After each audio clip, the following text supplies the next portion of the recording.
Magandang araw mga kaibigan! Welcome sa ating Food Science with a Heart na nagdadala ng mga kwento ng inspirasyon at kaalaman mula sa mga natatanging Pilipino. Ngayon, makikilala natin ang isang babaeng ginugol ang kanyang buhay para sa agham ng pagkain at sa kapakanan ng komunidad.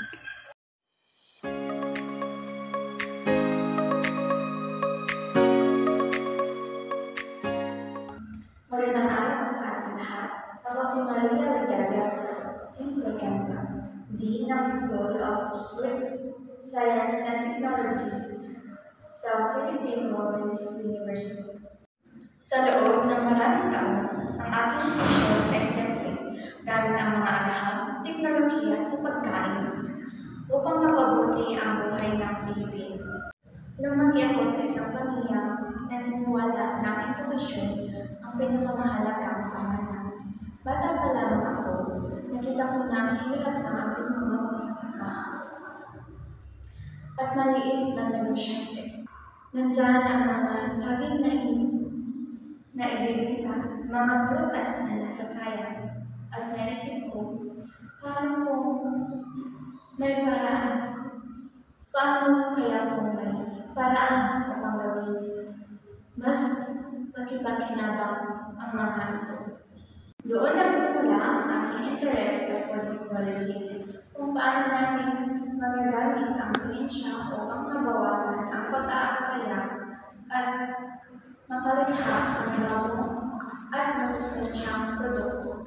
Bilang guro at mananaliksik, nakatuon ako sa food product development, quality control, at industrial education management.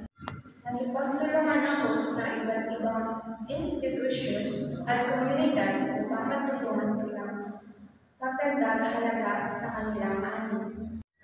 Halimbawa, sa pamamagitan ng pananaliksik, tinulungan namin gawing harina ang saging, isang produktong pwedeng gamitin sa tinapay at ibang pagkain. Isang simpleng idea pero nakatulong ito sa mga magsasaka, negosyante at pati na rin sa ating ekonomiya.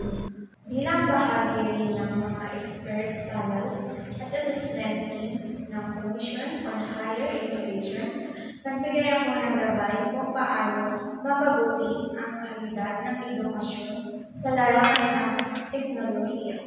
Para sa akin, ang edukasyon ay hindi magtungkol sa pag-aaral ng mundo, kundi pati sa pagbabahagi ng kaalaman na maipekto sa ating lipunan.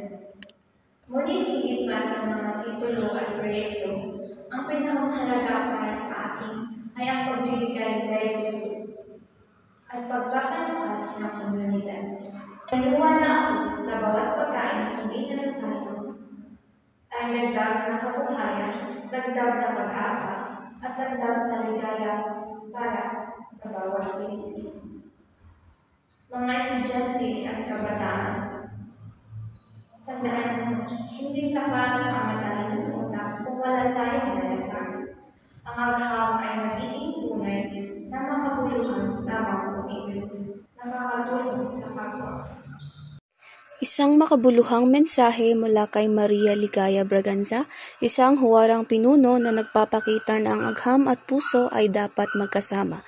Mga estudyante, saan man kayo naroroon, sana'y magsilbing paalala ito na ang kaalaman ay pinakamabisa kapag ito ay ibinabahagi para sa ikabubuti ng lahat. Maraming salamat sa pakikinig at magkita-kita tayo muli sa susunod na episode ng ating podcast.